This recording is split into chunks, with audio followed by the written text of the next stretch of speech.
Saudara-saudara, para mahasiswa yang mengikuti mata kuliah kelas agama, ini adalah kuliah kita yang ketiga. Pada kuliah kita yang kedua, kita sudah membahas mengenai sejarah berdirinya agama-agama besar, ya, sehingga saudara perlu tahu kapan agama Buddha ada, kapan agama Hindu ada, kapan agama Kristen ada, Yudaisme ada, Islam ada. Sudah, mengapa manusia tetap memilih agama di dalam kehidupannya dan agama tetap eksis? Oleh karena salah satu sebab, karena ilmu pengetahuan dan teknologi belum bisa menjawab semua permasalahan yang ada di dunia ini. Kita juga sudah membahas mengenai faktor-faktor yang mempengaruhi individu. Sehingga kalau saudara ada saat ini di dalam kehidupan sampai saudara dewasa, ada faktor yang melatar belakangi kehidupan yang mempengaruhi kita, ya. Yang pertama yaitu faktor latar belakang kehidupan yang terdiri dari 3 unsur, yaitu tradisi, agama, dan filsafat. Dan yang kedua yaitu faktor peradaban, di mana saudara memiliki keahlian, latar belakang pendidikan, itu mempengaruhi individu saudara tuh. Nah, pada pertemuan perkuliahan kita yang ketiga hari ini, saya ingin melanjutkan bab 1 yang belum selesai. Ada 5 faktor yang mempengaruhi seseorang bisa menganut satu agama, yaitu yang pertama faktor tradisional. Faktor tradisional ini oleh karena dia mengikuti leluhur, apa yang diyakini, apa yang dipercaya oleh generasi sebelumnya diteruskan sampai pada generasi di mana mereka hidup. Nah, itu faktor tradisional. Jadi dia beragama oleh karena leluhurnya memiliki keyakinan dan agama yang sudah dia anut, dia percaya sebelumnya. Itu faktor yang pertama. Faktor yang kedua yaitu yang disebut dengan faktor secara formal, yaitu bagaimana kita beragama berdasarkan tatanan resmi. Ya, tatanan resmi artinya saudara-saudara, kita beragama oleh karena kita melihat panutan, melihat tokoh yang kita anggap orang tersebut menjadi satu figur, sehingga kita cenderung untuk memilih satu agama atau memeluk agama tertentu oleh karena ada figur-figur tertentu di dalam agama sebagai tokoh yang katakanlah sebagai pendiri. Ya, kalau misalnya di agama Islam ada Nabi Muhammad, kalau di Kristen itu ada Yesus Kristus, kalau di Buddha ada Siddhartha Gautama, lalu ada Konghucu, ya, dan sebagainya. Itu karena faktor formal, karena ada tokoh yang diikuti. Yang ketiga, orang beragama oleh karena orang tersebut melihat dengan berpikir secara rasional. Jadi dia bisa menggunakan akalnya, pengalamannya untuk menentukan bagaimana dia memilih agama berdasarkan apa yang menjadi keyakinan, dilandasi dengan pemikiran rasional, ya. Tidak berpikir secara tradisional atau tidak berpikir secara formal.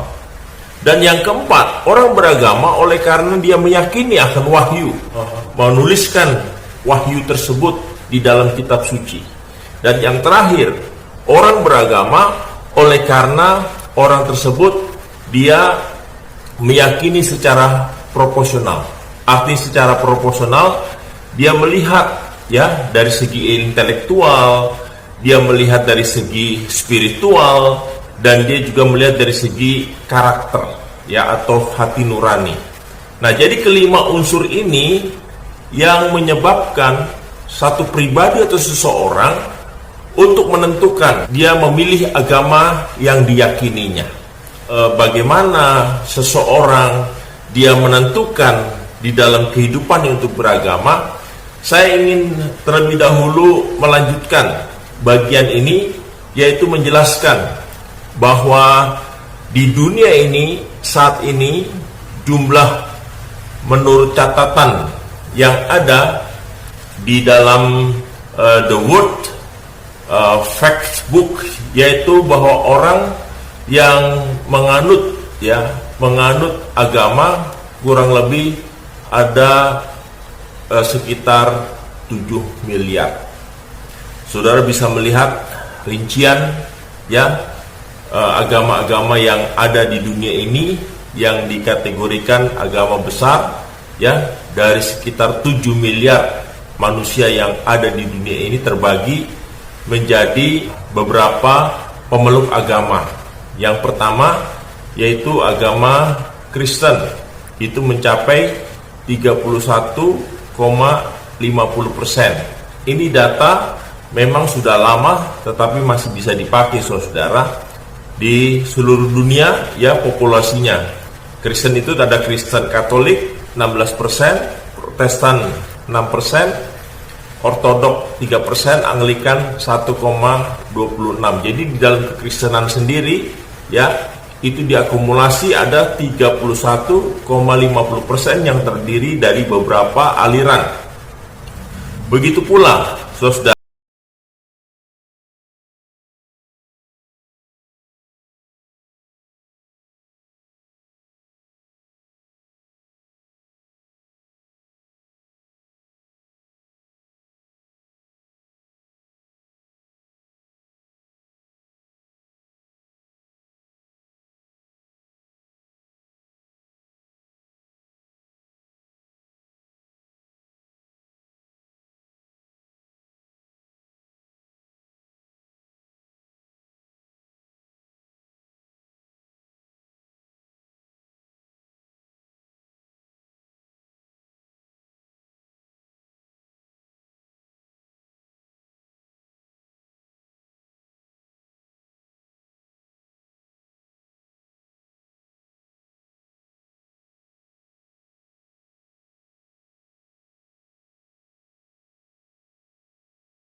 para mahasiswa, kita akan masuk pada satu bagian yang cukup penting berdasarkan apa yang kita pelajari di dalam bab 1 yaitu poin. Setelah kita masuk ke poin C, kita masuk sekarang ke poin D Ke poin D itu berbicara tentang pengertian, fungsi, tujuan dan peran agama. Nah, di sini kita akan membahas 3 hal. Yang pertama yaitu metodologi, metodologi pendekatan agama. Bagaimana pendekatan di dalam kita belajar ilmu agama. Yang kedua yaitu kita belajar tentang sejarah perkembangan ilmu agama. Dan yang terakhir yaitu pengaruh teori evolusi kepada ilmu agama. Jadi pada bagian ini kita akan membahas mengenai 3 pokok ini, saudara. Saya berharap bahwa kuliah yang ketiga ini akan bisa membuka wawasan dan pikiran kita bagaimana kita melakukan pendekatan di dalam kita memahami satu agama. Sehingga dengan pendekatan yang kita pakai, kita akan berpikir secara inklusif. Artinya inklusif, kita berpikir terbuka, bukan dengan menggunakan sudut pandang dari apa yang kita yakini berdasarkan agama yang kita anut. Kalau kita menggunakan pola pikir inklusif, maka kita melihat agama dengan lebih komprehensif. Tetapi kalau kita menggunakan pemikiran secara eksklusif, kita hanya melihat agama dari dalam, yaitu dari pemahaman yang kita yakini berdasarkan apa agama yang kita anut. Sehingga ini tidak membawa kita untuk kita berpikir secara komprehensif. Akibatnya kita cenderung untuk melihat agama lain itu sebagai saingan, kita melihat agama lain sebagai satu penghalang, dan ini sangat membahayakan oleh karena pemikiran yang bersikap eksklusif pada akhirnya membawa kita untuk kita cenderung membenarkan apa yang kita yakini di dalam keyakinan kita dan menganggap orang lain itu salah.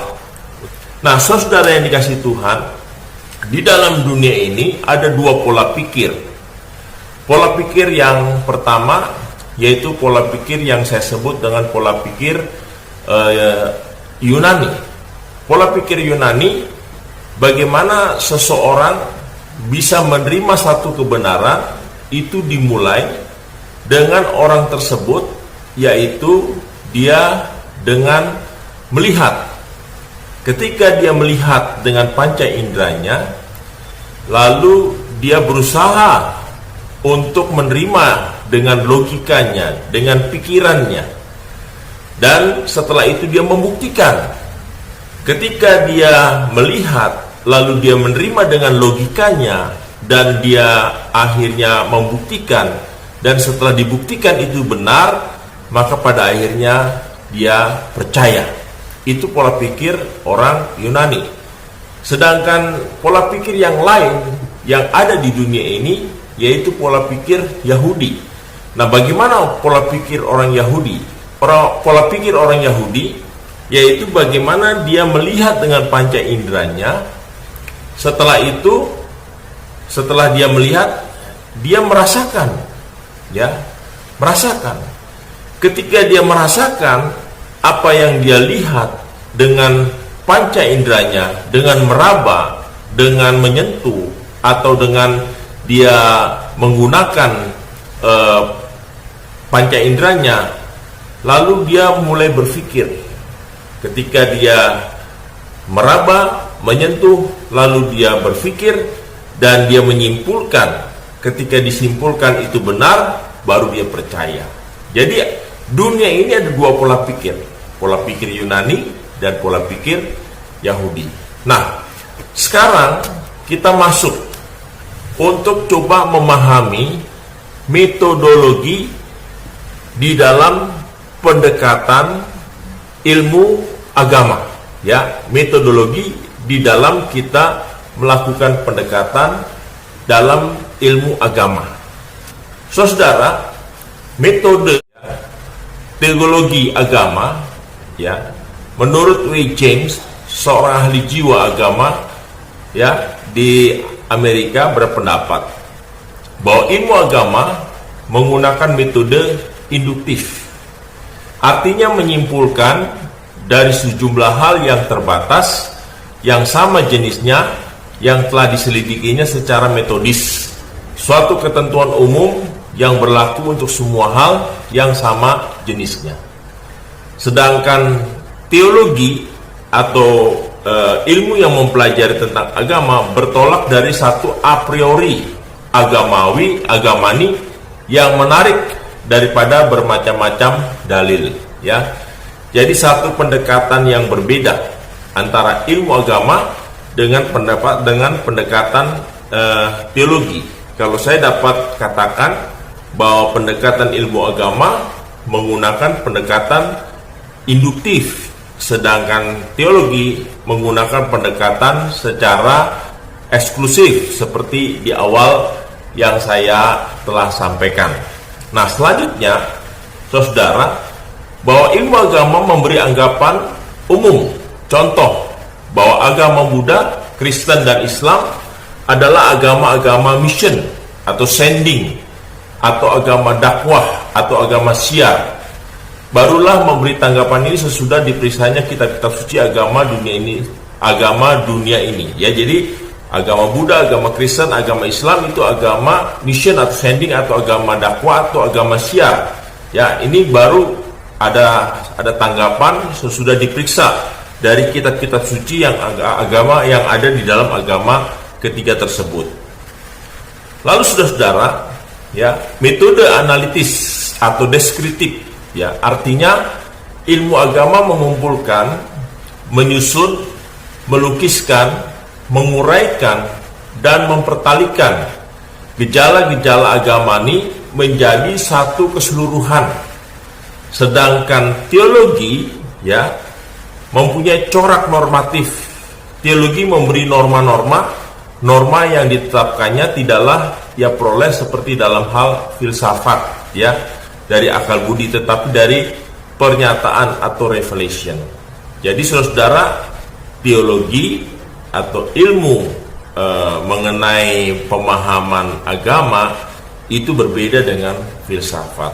Kalau filsafat bertitik tolak dari akal manusia, sedangkan teologi pendekatannya itu berdasarkan dari penyataan atau wahyu ya. Nah, berikutnya saudara, sama seperti cabang ilmu lainnya, ilmu agama adalah berdasarkan pengalaman, dan oleh sebab itu dia menggunakan metode empiris, sedangkan teologi melebihi dunia pengamatan panca indera dan oleh sebab itu mempunyai corak metafisis. Jadi ilmu agama itu cenderung menggunakan pengalaman, ya, pengalaman secara empiris, sedangkan ilmu agama atau teologi itu dia menggunakan pengamatan panca indera dan oleh sebab itu mempunyai corak metafisis. Nah, selanjutnya saudara, pada abad 19 ilmu agama berkembang keluar ya keterikatan dari teologis dan filosofis menjadi ilmu perbandingan dan historis ya. Para pendukungnya selain kaum romantikus juga para penyikap agama timur untuk kepentingan penelitian ilmiah barat, saudara. Anquetil Duperron, seorang serdadu Prancis yang membawa eksemplar pertama dari Avesta, yaitu kitab suci Zoroastrianisme ke Eropa, ya. C.H. Wilkins, pegawai pemerintah kolonial Inggris, ya, orang pertama yang membuat teks Sanskerta, yakni agama Hindu, ke dalam satu bahasa Eropa. Selanjutnya saudara, seorang yang bernama R.K. Rax dari Denmark yang membawa kanon agama Buddha dalam bahasa Pali ke Copenhagen, ya. Alek J. Somma de Koros, seorang Hongaria yang membawa kanjur dari Tanjur, kitab suci agama lama Tibet, ya. Lalu J.H. Lenge, seorang Skotlandia yang banyak menerjemahkan tulisan Confucius ke dalam bahasa Inggris. Mereka adalah orang-orang yang terlibat di dalam perkembangan agama-agama dunia, ya. Seperti yang tadi disebutkan, ada beberapa saudara yang saudara sudah lihat.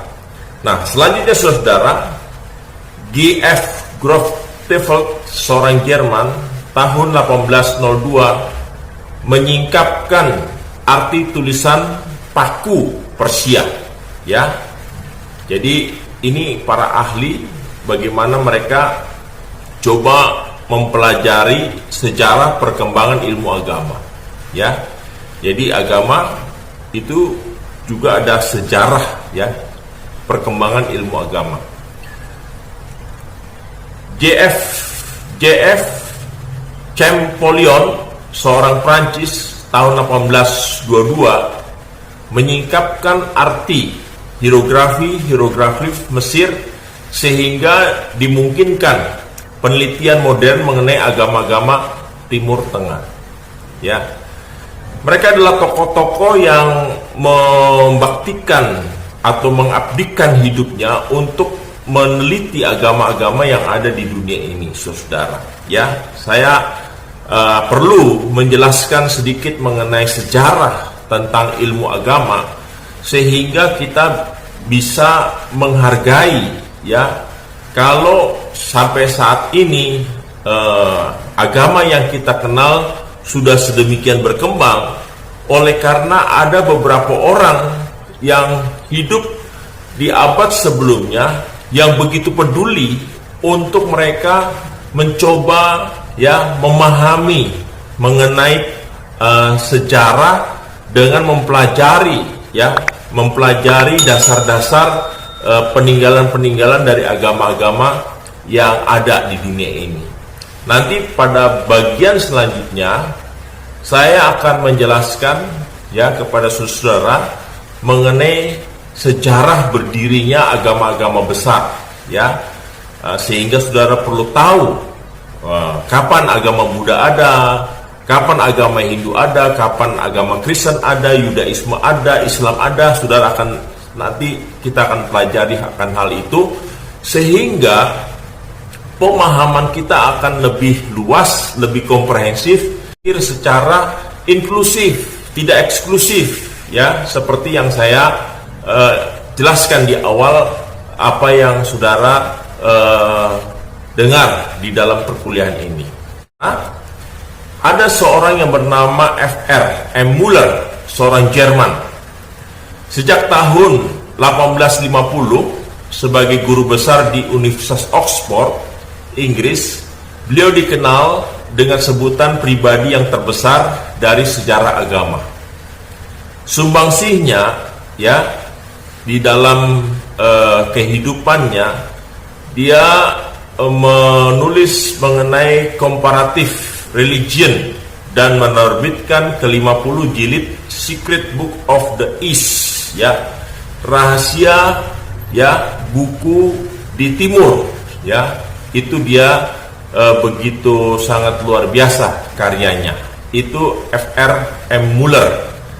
Nah, lalu juga ada seorang yang sudah tentunya kita kenal, yaitu yang bernama Darwin, seorang ahli biologi Inggris, dan H. Spencer, seorang filsuf Inggris.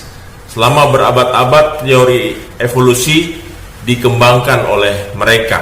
Nah, inilah wajah Darwin yang menemukan teori evolusi yang kita telah pelajari ketika kita masih di bangku sekolah dasar atau sekolah menengah mengenai teori evolusi. Nah, selanjutnya saudara, pengaruh evolusi kepada agama, yaitu bahwa teori evolusi mengambil alih pendapat untuk memandang sejarah agama itu sebagai suatu perkembangan yang perlahan-lahan dari jenis agama yang satu kepada jenis agama yang lain. Jadi bahwa teori evolusi itu bukan hanya dipakai oleh manusia, bahwa manusia adalah makhluk yang dari sederhana sehingga menjadi makhluk yang kompleks. Begitu pula ada keyakinan bahwa terjadinya satu agama oleh karena ada perkembangan perlahan-lahan dari jenis agama yang satu kepada jenis agama yang lain, yang lebih tinggi berkembang daripada yang lebih rendah. Nah, pengaruh evolusi kepada agama, pada umumnya jenis-jenis yang baru itu merupakan sanksi tentang diperjelasnya semakin terang, dimurnikan, diperdalam, semakin ditingkatannya kesadaran agamawi. Mulai saat itu agama diurutkan menurut derajat perkembangannya. Agama etis dipandang sebagai suatu tingkat perkembangan yang lebih tinggi daripada agama-agama alamiah atau agama yang asli. Nah, saudara-saudara, pengaruh evolusi tidak sampai di situ. Pengaruh evolusi kepada agama, C.P. Thiele, ahli ilmu agama dari Belanda, mempertimbangkan pada kemungkinan ketiga, yang etis berdamai dengan yang alamiah, sekalipun belum ada bentuk agama yang sudah ada bersesuaian dengan kategori tersebut, saudara.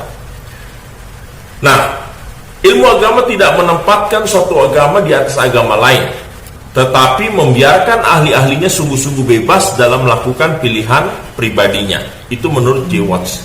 Jadi di dalam ilmu agama tidak ada kebenaran yang absolut yang diyakini menjadi kebenaran yang mutlak, tetapi bahwa ilmu agama itu menempatkan agama di atas agama lain, artinya kita equal, sama, dan itu diungkapkan oleh ahli-ahli yang sungguh bebas memberikan pendapatnya. Itu menurut J. Watts, saudara. pendekatan untuk memahami agama bukan dengan cara yang eksklusif, tetapi dengan cara yang inklusif, yaitu bagaimana kita melihat agama secara komprehensif. Dan hal ini berarti kita membuka diri untuk kita melihat hal-hal yang baik, yang positif dari agama-agama yang ada. Ya, jadi kita tidak menganggap agama kita agama yang paling utama, yang paling benar, ya, melainkan kita memposisikan diri kita untuk kita melihat agama lain, keyakinan lain itu setara.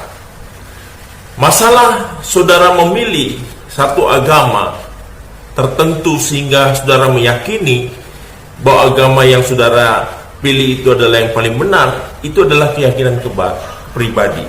Tetapi secara universal kita punya satu pendekatan untuk memahami agama yang ada di dunia ini. Biarlah apa yang kita bahas pada perkuliahan ketiga pada hari ini, kita ingin untuk lebih memahami lebih jauh mengenai pendekatan yang kita pakai di dalam kita memahami tentang agama-agama yang ada, ya. Untuk itu poin C dan D di bab ini saya jelaskan melalui video. Tetapi poin E, ya, saudara bisa baca di Google Classroom yang saya upload. Nah, untuk itu beruntunglah saudara-saudara yang punya buku, karena saudara bisa membaca secara sistematis, secara keseluruhan. Nah, kiranya apa yang saya sampaikan melalui perkuliahan ketiga, ya, itu semakin saudara pahami dengan baik. Demikian apa yang saya bisa sampaikan dalam perkuliahan kita yang ketiga. Terima kasih, sampai jumpa minggu depan.